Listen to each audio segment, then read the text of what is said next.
जय शिवराय मित्रांनो. इचलकरंजी शहर म्हणलं की औद्योगिक बाबतीमध्ये देशात आपल्या महाराष्ट्रातील सगळ्यात प्रगत असं शहर आणि या शहरामध्ये महानगरपालिकेच्या निवडणुकीची रणधुमाळी सुरू असताना अनेक दिग्गज नेते अनेक पक्ष या रणधुमाळीमध्ये उतरलेले आहेत. आज या इचलकरंजी शहरामध्ये आलेलो आहोत. या ठिकाणी आपल्याला गणेश भाऊ भेटलेले आहेत जे एक अपक्ष उमेदवार असून तरुण पिढीसाठी एक नेतृत्व नवीन उभा राहत आहे. नमस्कार गणेश भाऊ. नमस्कार, माझं नाव गणेश नागेंद्र गुळगे.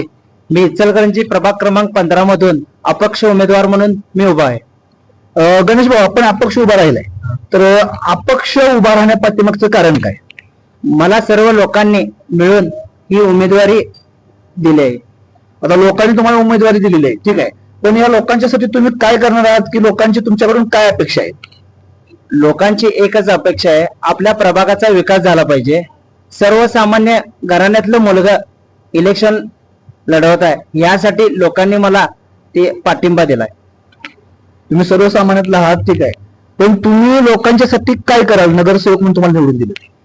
पहिला माझा नगरसेवक झाल्यावर पहिला मुद्दा एक म्हणजे भागातील विकास, पाणी प्रश्न असेल, रस्ते त्यानंतर लाईट बाकी इतर सुविधा हे आम्ही नगरसेवक ते प्रयत्न करेन, मी सोडवण्याचा प्रयत्न करेन.